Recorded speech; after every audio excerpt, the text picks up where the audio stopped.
वृंदावन और नंद बाबा के गांव के बाद महाभारत के युद्ध के पश्चात कृष्ण और राधा स्वर्ग में विचरण करते हुए अचानक एक दूसरे के सामने आ गए। दोनों कुछ देर के लिए मौन हो जाते हैं, निशब्द, जैसे विश्व की हर चीज ठहर सी गई हो। विचलित से कृष्ण, प्रसन्नचित सी राधा। कृष्ण सक पकाए, राधा मुस्काई। इससे पहले कृष्ण कुछ कहते, राधा बोल उठी, कैसे हो द्वारिकाधीश? जो राधा उन्हें कान्हा कान्हा कह के बुलाती थी, उसके मुख से द्वारकाधीश का संबोधन कृष्ण को भीतर तक घायल कर गया, जैसे कई नस्तर उनके हृदय में भेद दिए गए हों। फिर भी किसी तरह अपने आप को संभाल लिया और बोले राधा से, मैं तो तुम्हारे लिए आज भी कान्हा हूँ, तुम तो द्वारकाधीश मत कहो। आओ बैठते हैं, कुछ मैं अपनी कहता हूँ, कुछ तुम अपनी कहो। सच कहूँ राधा, जब जब भी तुम्हारी याद आती थी, इन आँखों से आंसुओं की बूंदें निकल आती थी।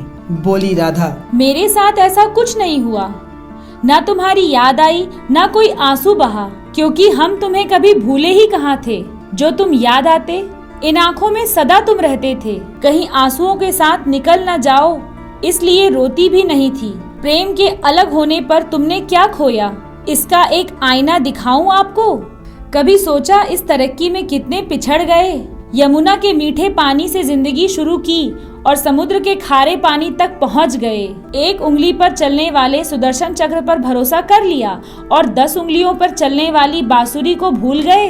कान्हा, जब तुम प्रेम से जुड़े थे, जो उंगली गोवर्धन पर्वत उठाकर लोगों को विनाश से बचाती थी, प्रेम से अलग होने पर वही उंगली क्या क्या रंग दिखाने लगी, सुदर्शन चक्र उठाकर विनाश के काम आने लगी। कान्हा और द्वारिकाधीश में क्या फर्क होता है बताऊं? कान्हा होते तो तुम सुदामा के घर जाते, सुदामा तुम्हारे घर नहीं आते।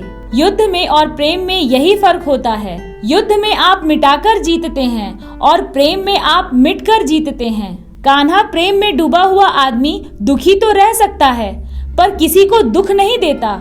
आप तो कई कलाओं के स्वामी हो, स्वप्न दूर दृष्टा हो, गीता जैसे ग्रंथ के दाता हो, पर आपने क्या निर्णय किया?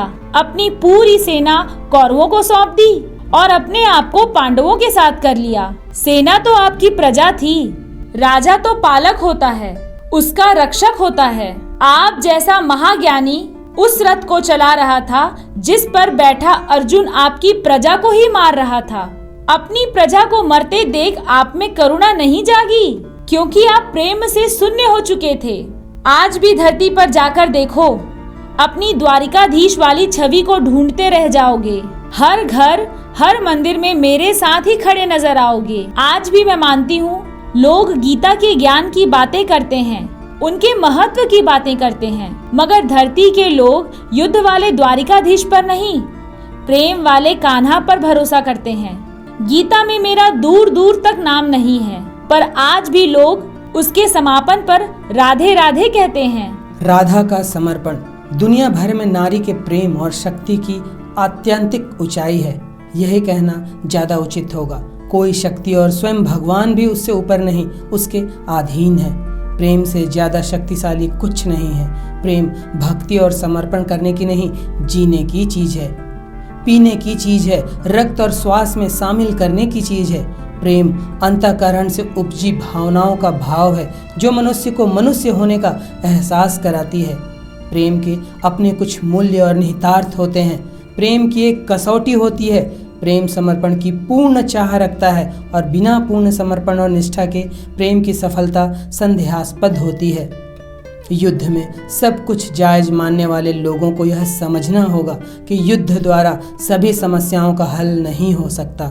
युद्ध के तात्कालिक परिणाम भले ही कुछ मिल जाएं, लेकिन आने वाली पीढ़ियां इसका दंश झेलती हैं। अतः जीवन युद्ध से नहीं चलता। जब भी युद्ध होता है तो कोई भी देश, कोई भी राज्य 10 सदक पीछे चली जाती है, उसका विकास रुक जाता है।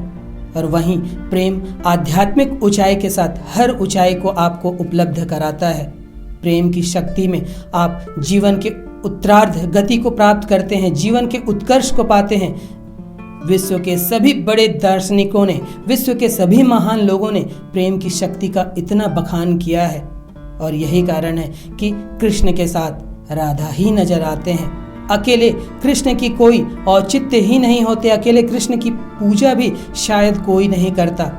और वास्तव में जिस तरह से राधा ने कहा, युद्ध वाले कृष्ण की प्रतिमा किसी के घर नहीं लगी होती है, हर कोई राधा कृष्ण ही लगाना चाहता है। यही प्रेम का महत्व है।